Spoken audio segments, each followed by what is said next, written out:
کہ زمانے کے اعتبار سے جملوں کو بدل سکیں۔ ہم نے آج زمانے کی مختلف اقسام کے بارے میں پڑھنا ہے، اور اس میں زمانے کی اقسام آپ کے پاس کچھ اس طرح سے ہیں۔ سب سے پہلے ہے فعل ماضی۔ آپ بخوبی واقف ہے، فعل کہتے ہیں کام کے کرنے، ہونے، پائے جانے یا سہنے کو۔ ماضی یعنی وہ کام جو گزرے ہوئے زمانے میں، جو وقت گزر چکا ہے، اس میں کیا گیا۔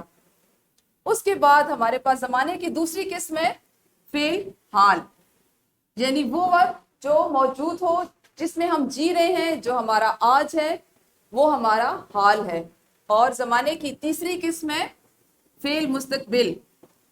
آپ نے اس جملے پہ یا اس لفظ پہ عام طور پر غور کیا ہوگا کہ مستقبل کا لفظ ہم اپنی روزمرہ بول چال میں استعمال کرتے ہیں، اپنے آنے والے دنوں کی جب کوئی بات کر رہے ہوتے ہیں کہ میں مستقبل میں یہ بنوں گا، میں مستقبل میں ڈاکٹر بننا چاہتا ہوں، میں مستقبل میں اپنا بزنس یا اپنا کاروبار شروع کرنا چاہتا ہوں۔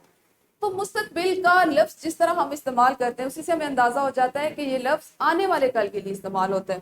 ہم نے انہی تینوں جملوں کے بارے میں آج پڑھنا ہے۔ آپ کی کتاب میں زمانے کی اقسام کے لیے جو حصہ مختص کیا گیا وہ کچھ اس طرح سے ہے کہ قواعد کے لحاظ سے زمانے کی 3 اقسام ہیں۔ سب سے پہلے ہے زمانہ حال، پھر ہے زمانہ ماضی، اور پھر ہے زمانہ مستقبل۔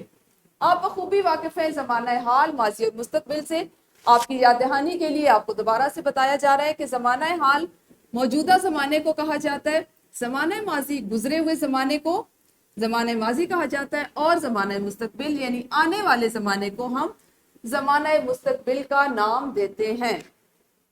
یہ وہ 3 زمانے ہیں جس پہ ہماری زندگی اگر آپ غور کریں تو انہی تینوں زمانوں کے ارد گرد گھومتی ہے اور اسی میں ختم ہو جاتی ہے۔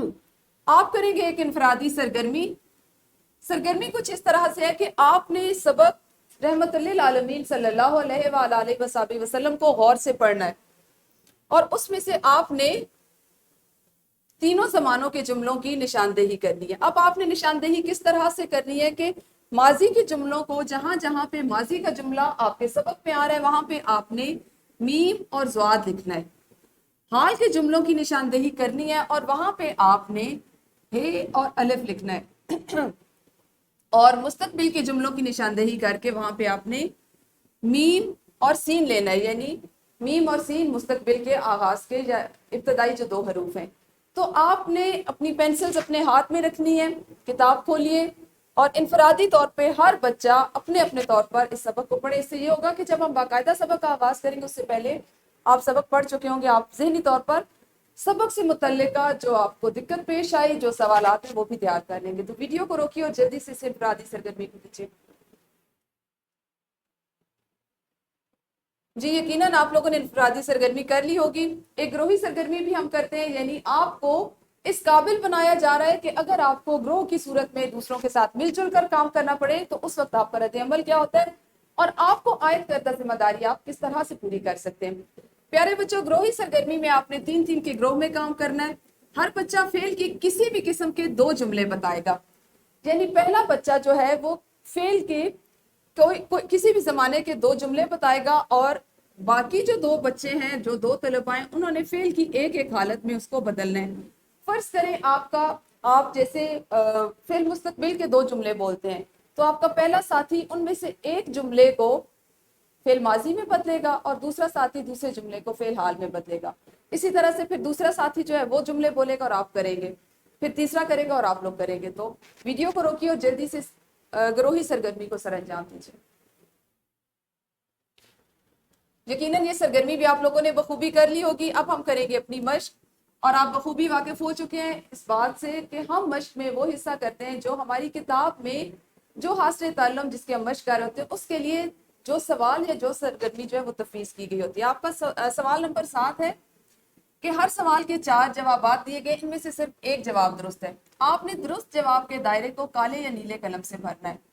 آپ کے پاس مختلف سوالات دیے گئے جس میں زمانوں کے حوالے سے سوال ہیں، اور ہر سوال میں مختلف جوابات کی آپ کے پاس منتخب کرنے کی جو ہے وہ آزادی دی گئی۔ آپ نے غور سے پڑھنا ہے اور جو درست جواب ہے اس کی نشاندہی کرنی ہے۔ یہ آپ کی مشق ہے، اور اس کے بعد آپ اس کے ساتھ ہی ایک ورک شیٹ کریں گی۔ مجھے یقین ہے کہ آپ کی معلمہ نے آپ کو اس ورک شیٹ کا پرنٹ آؤٹ دے دیا ہوگا۔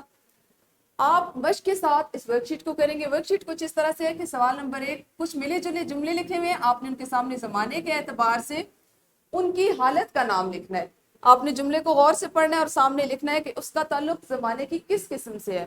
اور سوال نمبر 2 ہے آپ کے پاس کہ دیے گئے جملوں کو فعل کی دیگر 2 حالتوں میں بدلیں۔ جس حالت میں زمانے کی جس قسم سے ایک جملہ لکھا گیا، باقی جو 2 اقسام ہیں ان میں آپ نے خود بدلنا ہے۔ تو ویڈیو کو روکیے، ورک شیٹ اور مشق کا یہ سوال ابھی کیجیے۔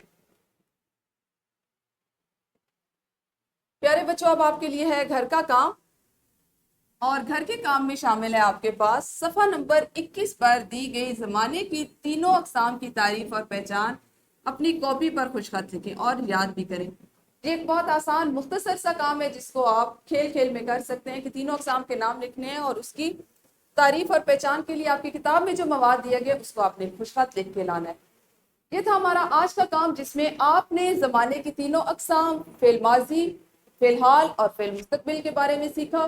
کل انشاءاللہ ہم اپنے سبق کے اگلے حصے کے ساتھ ملیں گے، اس وقت تک اپنا خیال رکھیے۔ اللہ حافظ، شکریہ۔